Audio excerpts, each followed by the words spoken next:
Okay, human beings, AI, and critical thinking skills. In fact, any skills. What is it doing to us? Well, some latest headlines from the mainstream media. There's something from The Guardian that just came out, and it features the thoughts of best-selling author Dave Eggers. The headline is, "Once you have a machine think and write for you, you're cooked as a species." Meanwhile, Neuroscience.com, they came out with an article recently providing evidence and detailing evidence of how reading is the ultimate cognitive enhancer. Well, how does that work when we now have AI doing so much of the deep research for us, putting together ideas for us, coming up with things that, save us the time, and we can cognitively offload all of this to AI and just kind of work with it, as it comes up with the ideas and does most of the reading. Well, in 2023, really before generative AI had even touched and reached the masses, I forecast as a magazine writer that AI, this technology, generative AI, would inevitably erode our critical thinking skills. And more than that, it would erode our creative skills. It would even erode our physical skills, even more than the industrial age, because you're going to have physical AI and robotics take over more and more, so-called physical drudgery around the home, business, workplaces, all the rest of it. So, not a good thing for humans. AI may be getting smarter. In fact, Ray Kurzweil, famous transhumanist, he predicted many years ago, that AI would result in smarter humans because we'd combine and we'd merge with AI. Well, AI may be getting smarter, but I don't think the human side of that equation is doing so well, and I think it's only going to get worse. That's my forecasting, that's my prediction. Now, the really fun part. I took some of my past articles and predictions together with these latest articles, and I fed it to Google's podcasting AI and created a podcast. What's interesting about that is it sort of gives you an insight into what AI thinks about all of this, to the extent that AI thinks. So I hope you enjoy it.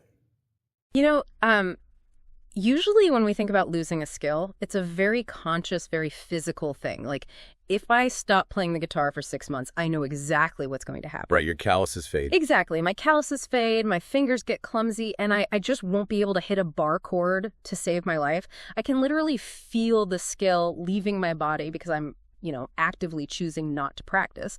The cause and effect are just right there. Yeah, it's a tangible regression. You feel the rust accumulating on the mechanics of your muscle memory. The feedback loop is immediate. Right. But then you look at how we are navigating the world today, and there's this creeping, almost invisible sense that we're losing something far more fundamental, and we are barely even noticing it happening. Absolutely. It is this striking paradox of the modern age. We're living in a moment where the devices in our pockets, these glowing rectangles we take everywhere, contain the sum of all human knowledge. But because we have that instant, frictionless access, we might be slowly, quietly forgetting how to think for ourselves. It's the ultimate double-edged sword of the information age. We have essentially outsourced the heavy lifting of cognition. And because that outsourcing is so seamless, because the answers just appear so quickly and beautifully on our screens, we just don't recognize the internal atrophy taking place. Yeah, I try to think about it like this. When you rely on a GPS so much that you just completely lose your innate sense of direction? Oh, guilty. 100%. Right. You use your phone to navigate your own neighborhood, a place you've lived for years, and suddenly you realize that if the screen goes dark, you have no idea how to get to the grocery store. You've lost your internal cognitive map. You really have. But what we were talking about in this deep dive today is so much bigger than just losing your sense of direction in a physical city. We are talking about losing your ability to navigate your own mind, like losing your ability to generate original, unprompted thoughts. That's a really fascinating way to frame it, actually, because spatial navigation and cognitive navigation, they share very similar neural pathways. Wait, really? Yeah, when you rely on the GPS, your hippocampus, which handles spatial memory, it literally isn't being challenged. so it stops building the map. And what we're seeing now, with the pervasive integration of generative AI into our daily lives, is the exact same mechanism applied to our executive reasoning. We are refusing to build the cognitive map of logic and synthesis and creativity. Which brings us to our core mission today. We are going to explore how the early warnings of futurist and journalist Joe Doran are actually playing out right now in 2026. And he was way ahead of the curve on this. He really was. Doran predicted way back in 2023, when everyone else was just blindly cheering for these new tools, that generative AI would cause a massive atrophy of human skills. And now we actually have the hard clinical data, the neuroscience, and the cultural pushback to see exactly how right he was. We're looking at Doran's original work, some brand new 2026 neuroscience research from Falk Huettig, and a really eye-opening recent interview with the novelist Dave Eggers. Doran's foresight was remarkable, mostly because he was looking at the trajectory of the technology before any mass longitudinal research could even be conducted. I mean, generative AI was so brand new to mass usage in 2023. Yeah, people were just using it to write wedding toasts or, generate pictures of the Pope in a puffer jacket. Exactly. But Doran was looking past the novelty. He was looking at the underlying structural shift in how human beings process information and solve problems. So to really understand where we are in 2026, I think we have to rewind the clock a bit. Put yourself back in that cultural mood of 2023. ChatGPT was this shiny new toy. It felt like magic. But amid all that extreme tech euphoria, Doran coined this term, Generation AI. Right. And his vision for what Generation AI was going to look like was completely at odds with the utopian sales pitch coming out of Silicon Valley. Because Silicon Valley was pitching this era of boundless human enhancement. Exactly. But Doran saw something very different. His concept of Generation AI predicted an incoming workforce that would become heavily, perhaps irreversibly dependent on AI for the absolute core pillars of knowledge work. Like the foundational stuff. Yeah. We aren't just talking about scheduling meetings or organizing spreadsheets. We are talking about coding, writing, advanced mathematics, scientific research. The actual engine of human progress. Precisely. His argument was that AI wouldn't just act as an assistant helping with these tasks, it would subsume them entirely. He warned that this would inevitably be detrimental to humans because it leads to the atrophy of our critical skills. He called it handing over our executive functioning to the machine, right? Yes, a process that cognitive researchers later formally termed cognitive offloading. And the thing is, Doran wasn't just theorizing in a vacuum. He wasn't just writing sci-fi dystopia. There were early, concrete signs of this happening almost immediately. Look at the massive bellwether from late 2023 Stack Overflow. Oh, that was a huge moment. For anyone listening who isn't a software developer, Stack Overflow was essentially the Library of Alexandria for coders. It was this massive global platform where developers went to ask questions, share complex code, and just solve problems together. It was human collective intelligence in its purest form. It really was the ecosystem of how coding was taught and learned for over a decade. Yeah. And the friction of the process was what made it valuable. Right. If you hit a wall in your code, you had to articulate your problem clearly, post it, and another human being, maybe in Mumbai, maybe in Berlin, would analyze it, figure out the context, and explain the solution to you. But then, by late 2023, Stack Overflow had to cut close to 30% of its workforce. Which is just a staggering collapse. It is. And the reason wasn't that people stopped coding. It was because coders were suddenly relying entirely on AI-generated answers. They bypassed that entire human community and just started asking ChatGPT or GitHub Copilot to fix their code. And that bypass is the absolute crux of the issue. By skipping the community, they skipped the learning process. What's even more telling is that Stack Overflow actually had to impose a temporary ban on AI-generated answers on their site. Oh, I remember that, because the code was garbage, right? Basically, yeah. Yeah. The influx of AI code being copy-pasted by users was massive in volume, but it was often fundamentally flawed. It looked correct, the syntax was plausible, but it lacked the nuanced systemic context that a human expert just instinctively understands. That makes perfect sense, because the AI doesn't actually understand what the software's supposed to do in the real world. It just predicts the next most likely string of text based on its training data. Exactly. So you have a whole generation of coders injecting plausible sounding but fundamentally broken logic into their software. And they don't even possess the underlying skills to debug it anymore because they outsourced the problem solving in the first place. Right. The human ecosystem of learning, sharing, and debugging was being short-circuited. Doran saw this not just as an isolated shift in the tech industry, but as a blueprint for every knowledge industry on the planet: law, medicine, journalism, architecture. But I have to say, this perspective goes completely against the grain of what the pioneers of AI have been promising us for decades. Take someone like Ray Kurzweil. I mean, he's basically the godfather of transhumanism. I'm sure. Kurzweil's vision is the ultimate technological utopia. Right. He's been claiming for years that by the 2030s, we are going to connect our neocortex, the thinking, reasoning part of our brain, directly to the cloud. Yes, he posits that this neural cloud connection will exponentially expand our capabilities. He literally claims we're going to get more neocortex, that we will be funnier, better at music, even sexier. Getting funnier and sexier through cloud computing is quite the marketing pitch. It really is. His idea is a seamless biological merging where the AI acts as a perpetual turbocharger for the human intellect. But Doran presents an incredibly grim counter-prediction to this. He basically argues that Kurzweil has the dynamic entirely backward. Doran says the AI is the only entity getting smarter in this equation. Because the machine learns from every single interaction. It swallows data at light speed. Exactly. While humans, Doran uses a highly specific, uncomfortable biological metaphor here. He says humans are going to act as parasites on the host. It's a jarring image. But if we analyze the mechanics of cognitive offloading, it makes structural sense. A parasite feeds off the host without contributing to the host's fundamental strength. And over evolutionary time, parasites often lose the organs and functions they no longer need to survive. Wow, use it or lose it. Exactly. Doran's point is that we aren't merging with AI in a way that elevates our own biological processing power.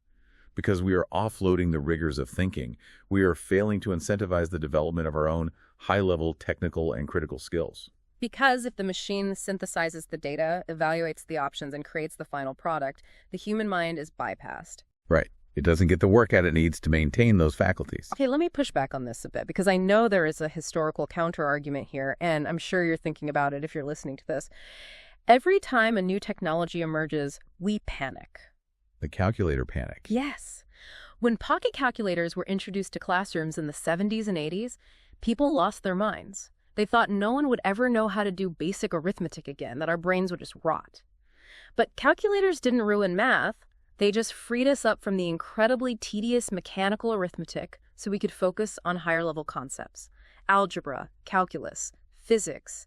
Why is generative AI any different? Aren't we just freeing ourselves up from the tedious drafting process to do higher-level strategic thinking? That is the most persistent and common counterargument out there. Yeah. And it's vital to dissect it carefully. It sounds logical on the surface, but when you look closely at the actual mechanism of what generative AI does versus what a calculator does, there's a fundamental distinction. Okay, lay it out for me. A calculator automates a purely mechanical process.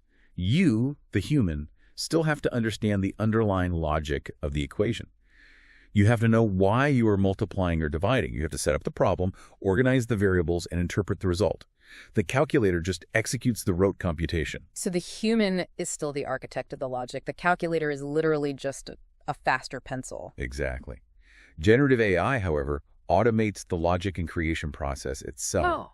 When you ask an AI to write a comprehensive marketing strategy, or draft a piece of complex legal code, or summarize a dense medical journal, you are not just outsourcing the mechanical typing, you are outsourcing the executive reasoning.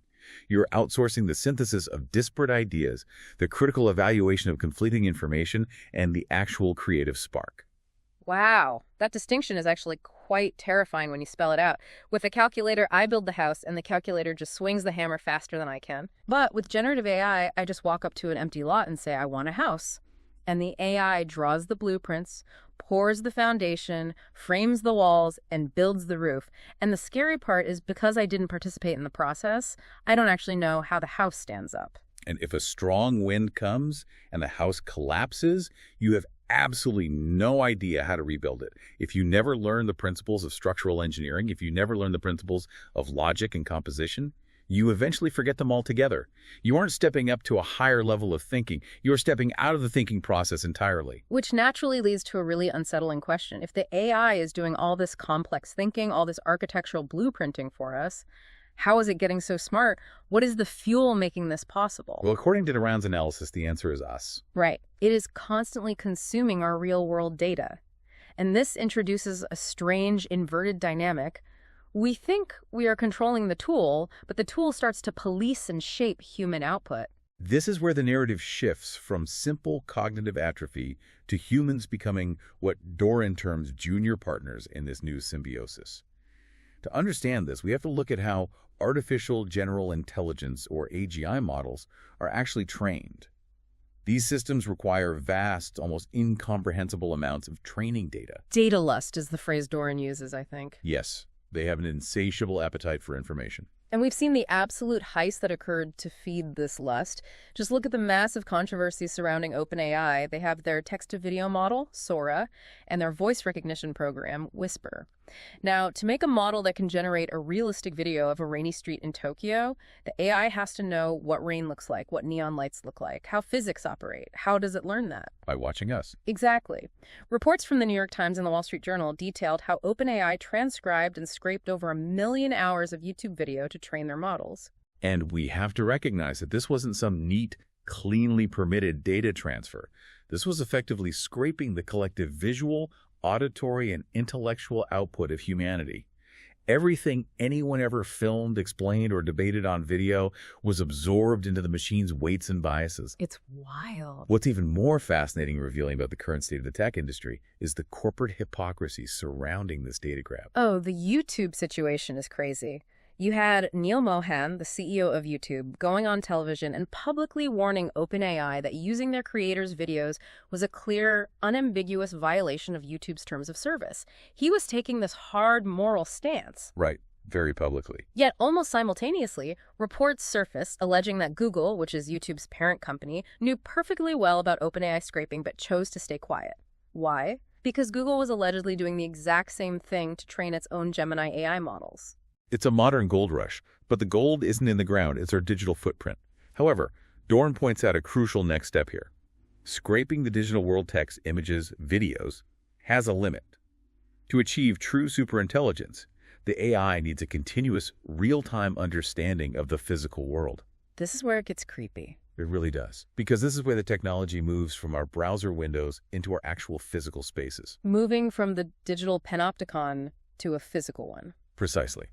Doran highlights an AI system named Newton, which was developed by a company called Archetype AI. Newton is described not just as a language model, but as a foundational model that understands the physical world. How does it do that? It achieves this by taking in data not from text prompts, but from hundreds of physical sensors deployed in warehouses, factories, and logistics centers. It monitors real-world physical environments in real time.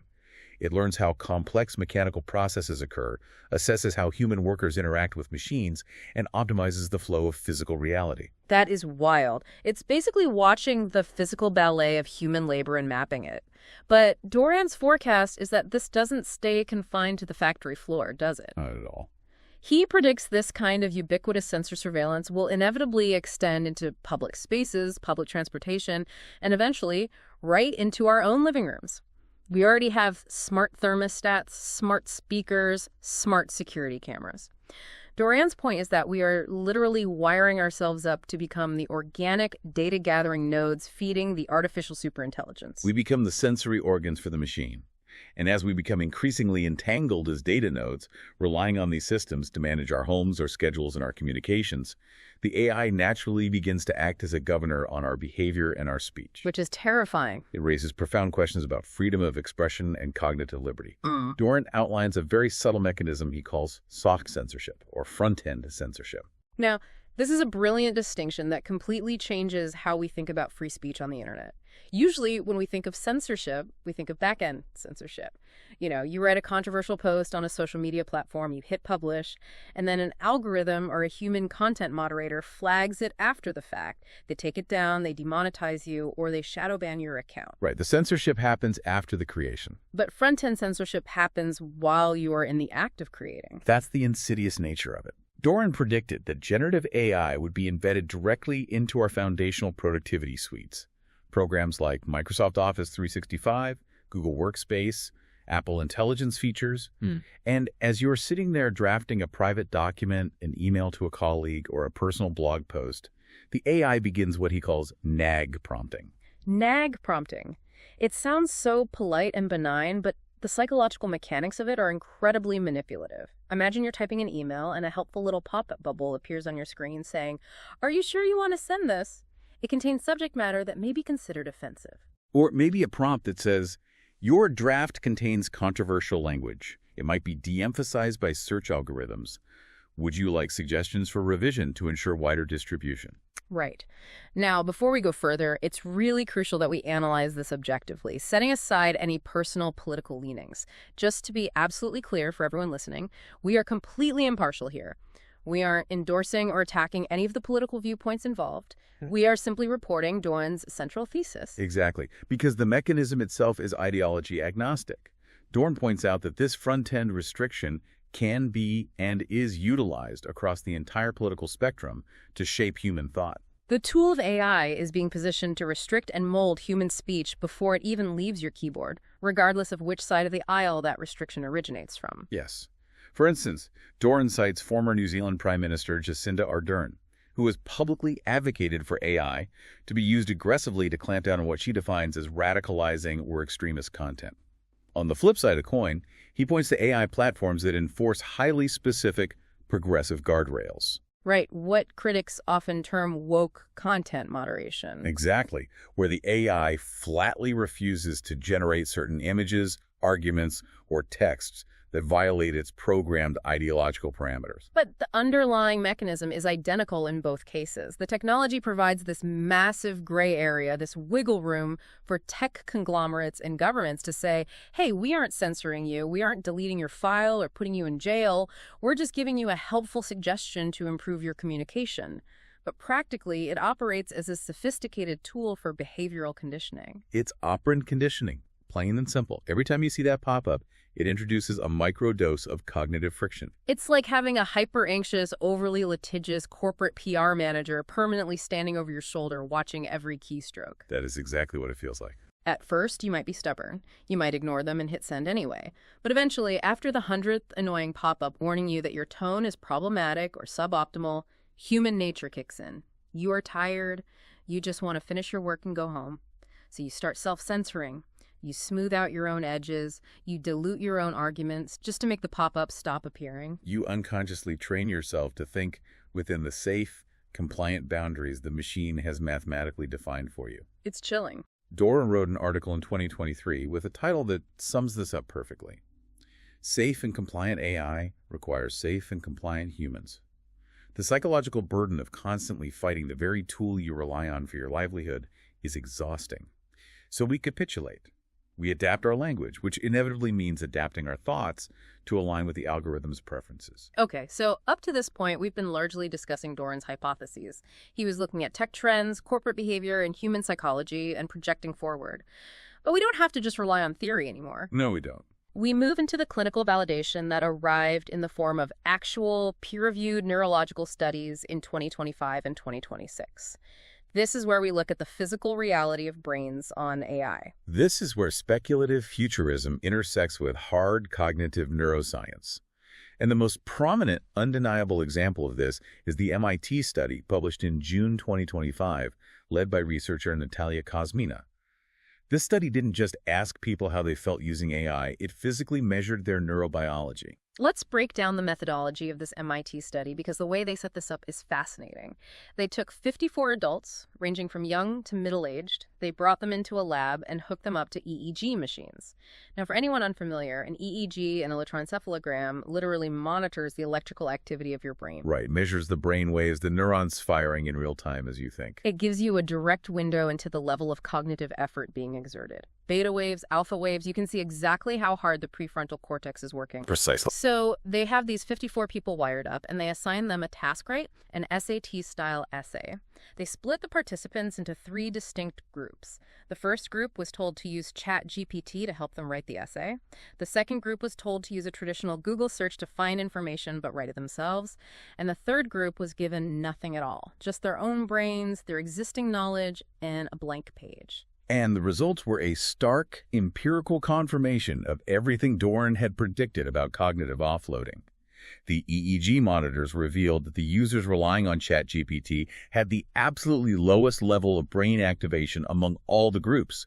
Their brains were literally firing less. Let's pause on that because the mechanism there is crucial. When you stare at a blank page, your prefrontal cortex is churning. You're pulling memories, structuring syntax, anticipating the reader's reaction, organizing your logic. It's an electrical storm in your head. But when you prompt a large language model, you type one sentence and then you just wait. You become a passive observer of a process rather than the active engine of it. The EEG showed a massive drop in the high-frequency beta waves associated with active concentration and problem solving. Furthermore, the study didn't just show lower electrical activity, it showed a corresponding drop in quality. Wow. The ChatGPT users consistently underperformed on linguistic complexity, neural engagement, and behavioral metrics compared to the groups that didn't use generative AI. And it didn't just affect them in the moment, it changed their behavior over time. The study tracked these participants over several months, having them do repeated tasks, and it found that the ChatGPT users became progressively lazier. Oh, absolutely. By the end of the study, they weren't even trying to co-write or edit the AI's output. They were heavily resorting to simple copy and pasting. The cognitive friction was entirely removed, and so the human effort evaporated with it. What is incredibly telling about this research is the extreme urgency with which it was released to the public. Dr. Kosmina, the lead researcher, noted that the study hadn't even gone through the full, protracted peer review process yet. But the data was so alarming that she felt an ethical compulsion to publish the initial findings immediately. That says a lot. Her reasoning was specifically aimed at education policy. She was terrified that policymakers and school boards were on the verge of implementing what she called GPT kindergartens. GPT kindergartens. I mean, that phrase is a gut punch. It really is. If you understand anything about neurodevelopment in children, you know that the early years are when the brain is incredibly plastic. It is building the foundational neural pathways for resilience, problem solving, and emotional regulation. And those pathways are built exclusively through struggle, through trial and error. Imagine a developing brain just having the answer handed to them seamlessly on a tablet every time they encounter a mildly difficult problem. Dr. Kosmina's warning was that developing brains are at the absolute highest risk of having their critical thinking skills permanently, structurally stunted if these frictionless tools become the centerpiece of early education. If you never experience the frustration of not knowing an answer, you never develop the cognitive stamina required to seek it out. There's a really dark irony here, too. MIT has historically been one of the primary foundational engines of artificial intelligence development. You go back to the late 50s with DARPA funding, pioneers like John McCarthy, who literally coined the term artificial intelligence, and Marvin Minsky. MIT built this industry, and now, decades later, neuroscientists at that exact same institution are ringing the alarm bells about the biological cognitive degradation their creations are causing. It's a profound historical full circle. And the degradation isn't limited to writing and language either. No. The evidence points to a massive drop in numeracy as well. The fundamental ability to work with numbers, understand probabilities, and apply mathematical logic to real-world problems. The OECD released data in 2023 showing a 5% drop in numeracy across the population in just one single year. 5% in 1 year is a demographic freefall. The data show that the percentage of Americans scoring at the absolute lowest levels of numeracy jumped from 29% to 34%. And the researchers conducting the OECD study tied this directly to increased screen time and a growing reliance on digital technology to do our basic thinking for us. If we synthesize all this data, the EEG scans, the behavioral laziness, the plummeting numeracy rates, the biological picture is undeniably clear. It all comes back to neuroplasticity and the principle of use it or lose it. When we outsource our executive reasoning, our brains physically, metabolically respond to that lack of demand. Because the brain is highly efficient. Exactly. It won't waste energy maintaining neural networks that aren't being utilized. If you stop wrestling with complex logic, the neural pathways responsible for those functions begin to prune themselves. They dim. Which leads me to a biological question. If our brains are physically activating less during these tasks, if the electrical activity is dropping, what happens to the actual physical architecture of the human brain over a lifetime of using these tools? If a child starts in a GPT kindergarten and spends 80 years offloading their cognition, does the physical structure of their brain change? That is the exact question that transitions us into the next vital phase of our exploration today. Because if we want to truly understand what happens to the brain when we remove cognitive friction, we have to look at the neuroscience of what happens when we apply it. How does the brain build itself up? And that brings us to the groundbreaking 2026 research of Falk Huettig from the Max Planck Institute, which was detailed recently in Neuroscience News. Yes, Huettig's research. This is the antidote. This is the section of the data that provides a roadmap out of the cognitive atrophy. Right. Huettig's central thesis is that reading, specifically deep, sustained literacy, isn't just a neutral, passive pathway for receiving information. It is the ultimate cognitive enhancer. It fundamentally rewires your memory, your attention span, and your executive reasoning. It's a profound neurological catalyst. But to appreciate why Huettig's work is so revolutionary, we have to understand the scientific dogma he was up against. For decades, cognitive neuroscience operated under a widely accepted assumption known as the cortical invasion theory. Yeah, I was reading about this old assumption. Cortical invasion theory basically argued that reading is a zero-sum game in the brain. How did scientists come to that conclusion? It's rooted in evolutionary biology. Homo sapiens have been around for roughly 300,000 years, but reading and writing were only invented about 5,000 years ago. From an evolutionary standpoint, that is a blink of an eye. We haven't been doing it long enough for the human brain to evolve a dedicated, built-in reading network from birth. There is no reading lobe in the brain. Right. A baby isn't born with the hardware pre-installed to read a novel, the way they are born with the hardware to recognize a face or process spoken language. Exactly. So scientists theorize that when you learn to read, your brain has to borrow or co-opt neural real estate from older, established visual systems. There's a specific area called the visual word form area that develops when we become literate. The cortical invasion theory proposed that to create this area, literacy must destructively invade the space used for other vital visual tasks. Specifically recognizing human faces or objects, right? Yes. The theory was literally that to get better at decoding text, you must inherently get worse at facial recognition. I mean, it makes a kind of intuitive sense. If my computer's hard drive is completely full, I have to delete old family photos to install a new software update. It assumes the brain has a strict, finite capacity for visual processing. That was the consensus. But Huettig decided to rigorously test this in the field. He conducted an incredibly clever set of studies in India, comparing adults from identical socioeconomic and cultural backgrounds.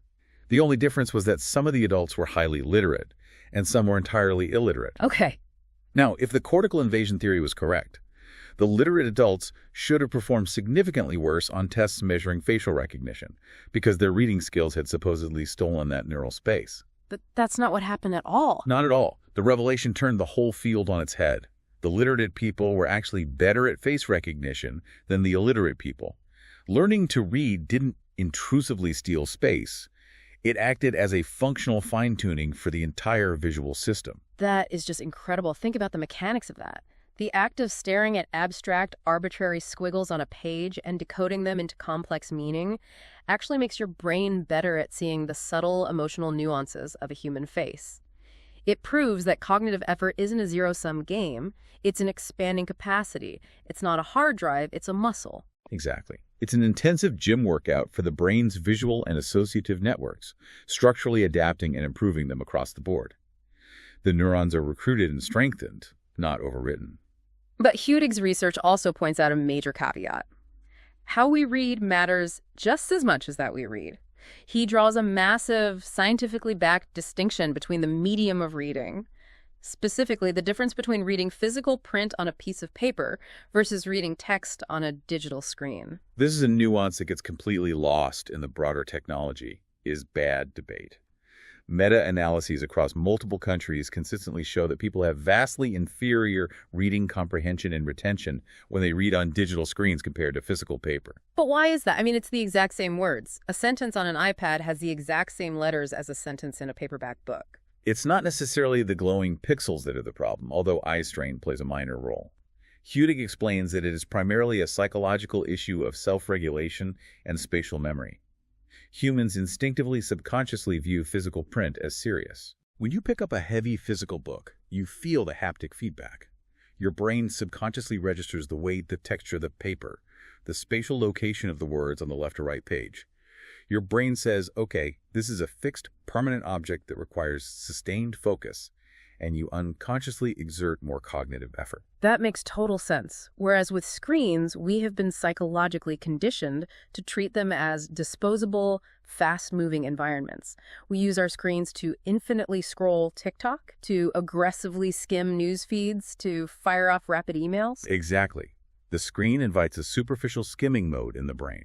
We drop our cognitive guard. Because the text can be scrolled away in an instant, we don't anchor our attention to it in the same way. We don't monitor our own focus as closely, so we fail to deeply semantically process the material. The friction of the physical medium, the physical act of turning the page, tracking the lines without a scroll bar, actually serves to anchor our attention. I love that concept. The physical weight of the book creates a cognitive weight. But what about audiobooks? This is a huge debate right now. I know so many people who consider listening to an audiobook at 1.5x speed while doing the dishes or driving to work to be the exact same cognitive equivalent as sitting down and reading a physical book. Does Huettig's research agree with that? Huettig is very nuanced on this point. He doesn't dismiss audiobooks at all. He acknowledges that they are fantastic for exposing the brain to rare vocabulary, infrequent grammatical constructions, and complex narrative structures that you simply never encounter in everyday colloquial spoken conversation. There is a clear, undeniable linguistic benefit. So it's good for language acquisition? Yes. However, he emphasizes that the full spectrum of neurological benefits, the structural rewiring of the visual networks we talked about, the enhancement of executive focus, is only unlocked by the active visual processing of written text. Because it's passive. Right. Listening to an audiobook is essentially passive reception. Your brain is receiving a signal. Reading a physical book is active decoding. You are forcing your brain to translate visual symbols into sound and meaning simultaneously. The active decoding is where the deep neural architecture is built. Which brings us to perhaps his most stark warning, and this ties right back into our discussion about AI. Huettig strongly warns against the modern trend of using AI tools to simplify texts. We are seeing this everywhere now. So it's ubiquitous. Educational software using AI readability scores to automatically make books easier for kids to digest.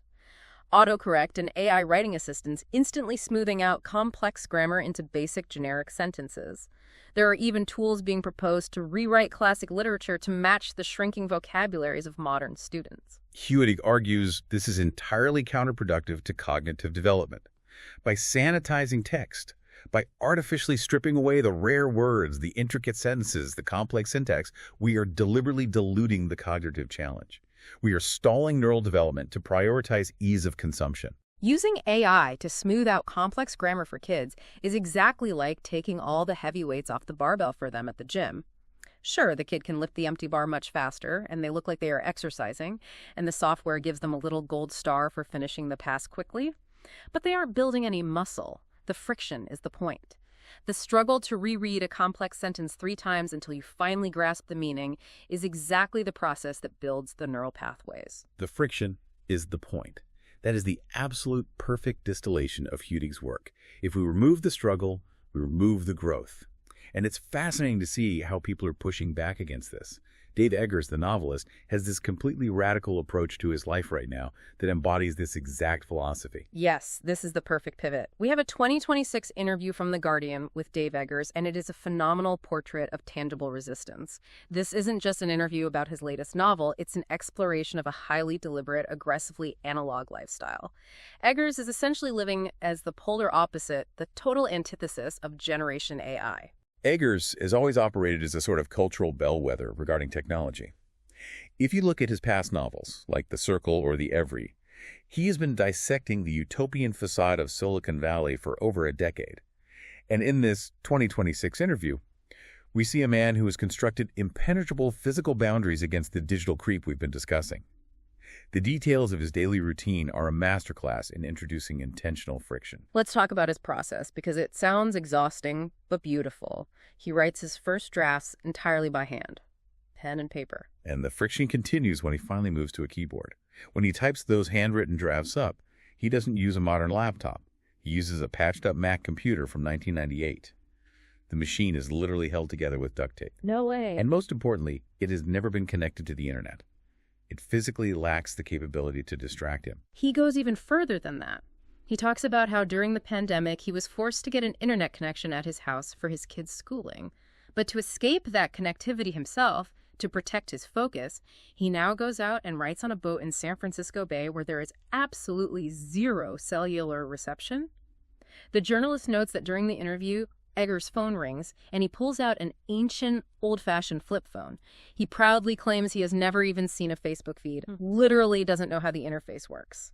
Now, you might look at that and think, I have to jump in because my immediate cynical reaction to reading that was, is he just being a romantic Luddite? I mean, writing on a boat with a duct-taped computer from the Clinton administration, is it possible he's just stubbornly clinging to the past out of a sense of nostalgia or even pretension? that is a highly common and fair critique of his public persona.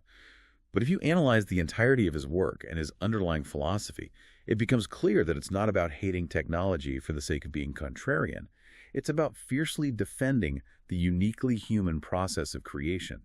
Think about Egger's nonfiction workbooks like Zeiten, which detailed a man's experience during Hurricane Katrina or The Monk of Mocha.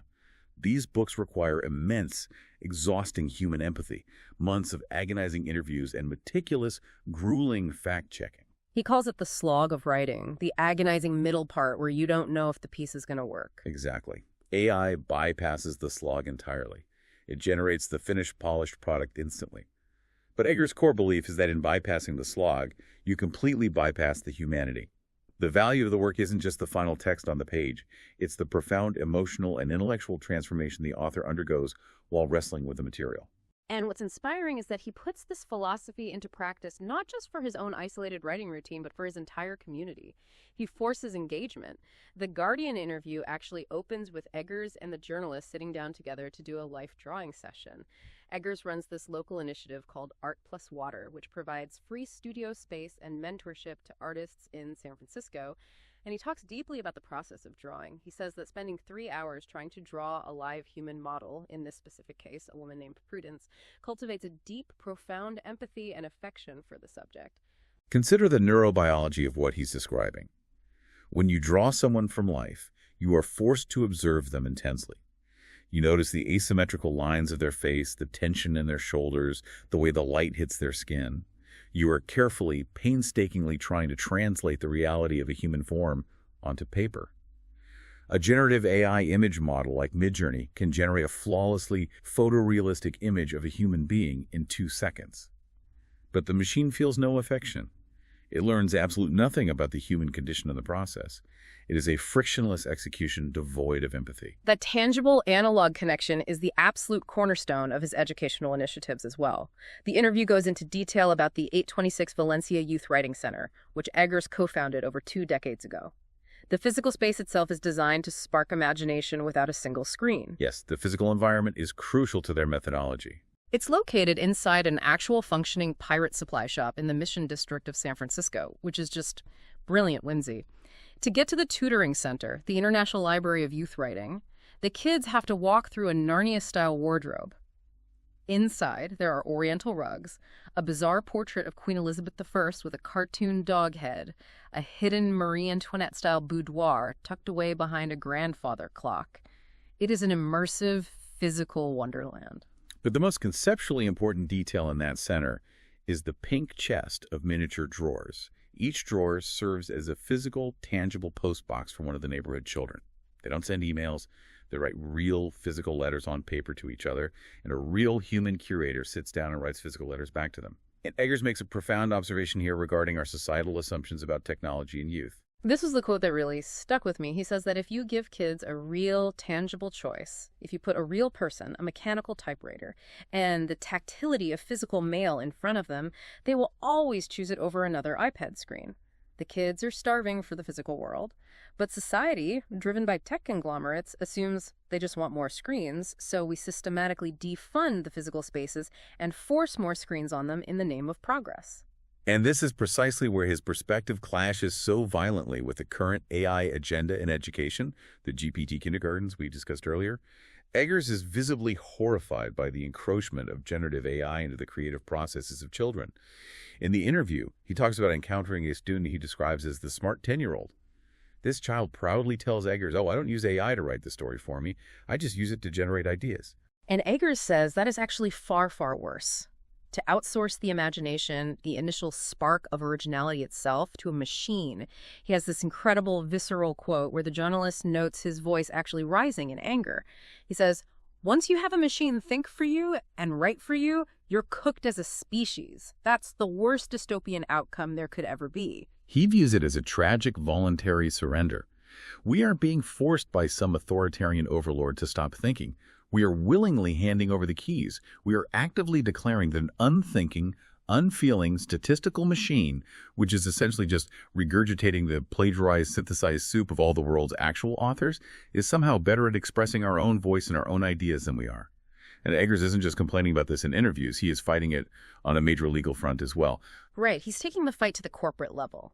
Eggers and his wife are part of a massive class action lawsuit against Anthropic, one of the leading AI firms. And the irony here is just staggering. They use his books, specifically his dystopian novels about the dangers of tech monopolies, The Circle and the Every Two, to train their large language models without his authorization or compensation. The legal battle highlights a fundamental philosophical divide over the definition of human expression. Eggers fiercely despises the term content. He calls it the world's worst word because it inherently dehumanizes art. When tech companies call a novel or a painting content, it strips away the human labor, the years of friction, the personal trauma, and the empathy that went into it. It flattens a lifetime of human endeavor into just another generic, interchangeable data point to be scraped, digested, and spat back out by an algorithm. He even took this fight directly into the belly of the beast. The Guardian piece notes that Sam Altman, the CEO of OpenAI, actually invited Eggers to come and speak to the engineers on their campus. And Eggers actually went. He walked right into the epicenter of Generation AI. Which shows a remarkable willingness to engage. He noted that the rank-and-file engineers there were actually quite open, polite, and seemingly wanted to do the right thing. They weren't cartoon villains. But he didn't pull his punches. No, he flatly delivered the bad news to them. He stood in front of the people building these machines and told them there's absolutely no such thing as AI art. He insisted that only humans can create art because art requires a soul and an experience of mortality. He told them that, at best, what their multi-billion-dollar machines produce is simply computer-generated imagery. It's a beautifully defiant stance. He is drawing a hard, unyielding line in the sand, insisting that the true value of human creation lies entirely in the human process, the flaws, the time consumed, the effort expended, the profound empathy required. Without the slog, the result is meaningless. So if we step back and look at this vast landscape we've covered, how do we synthesize all of this? We have traversed an immense amount of conceptual ground today. We started with Joe Doran's terrifyingly accurate 2023 forecasts. He saw the trajectory of generation AI before anyone else, warning us about the subtle dangers of cognitive offloading. He showed us how outsourcing our executive reasoning would inevitably lead to a pervasive atrophy of our most critical human skills, and how our interactions would be vampirized to feed these massive systems, resulting in the insidious behavioral conditioning of soft censorship. From theory, we move to the hard biological data of 2025 and 2026. The MIT EEG scans proving that when we rely on tools like ChatGPT, our prefrontal cortexes literally fire less, confirming that we are biologically training ourselves to be lazier. We saw the societal impact of this with the OECD data highlighting a steep drop in fundamental numeracy. We are measurably losing our cognitive maps. But crucially, we also explored the antidote through Falk Huettig's neuroscientific research. We learned that the friction of deep reading, especially grappling with complex text on physical paper, doesn't just transfer information. It physically reshapes, expands, and upgrades the architecture of our brains, improving everything from our executive focus to our visual facial recognition. And finally, we grounded all of this science in the tangible analog rebellion of Dave Eggers. His deliberate friction, the duct tape computer, the handwritten draft, the physical letters, serves as a vital reminder that the slog of human creation is exactly what makes us human. The undeniable through line of all these sources is simple but profound. Friction is the biological and spiritual prerequisite for human growth. So I want to pose a direct challenge to you, the listener. Think carefully about your own routines this week. Where are you voluntarily offloading your friction? The next time you are drafting an email and you casually hit tab to let the AI finish your sentence for you, or you ask a chatbot to summarize a dense article that you just didn't feel like reading. Pause for a second. Ask yourself, what specific cognitive muscle did I just skip working out? What intricate architectural blueprint in my brain did I just allow to fade a little bit more? It truly is a question of active, conscious participation in our own cognition. Are we the architects of our minds or just passive consumers of algorithmic output? And I want to leave you with one final provocative thought to mull over, building on the mechanisms we've discussed today. We know from Huettig's research that the human brain physically, structurally changes based on the friction of learning. It adapts to the demands placed on it. Now, look 10 or 20 years ahead. If companies like Neuralink and other developers of physical brain-computer interfaces eventually succeed in implanting AI chips directly into our neural pathways, if the machine is doing the heavy lifting of logic, synthesis, and recall instantaneously before we even form a conscious, struggling thought, could the human brain eventually evolve backward? It's the ultimate consequence of the cortical invasion theory applied to our entire consciousness. Yeah. If the silicon chip in our skull is doing all the executive work, entirely eliminating the biological friction, what happens to the biological tissue over generations? Could our physical brains actually shrink? We might finally achieve Kurzweil's dream. We might have the ultimate frictionless GPS implanted directly into our heads, perfectly guiding us through every intellectual challenge, only to realize generations from now that we have completely and irreversibly lost the ability to navigate our own minds. Keep reading, keep struggling, and whatever you do, keep the friction alive.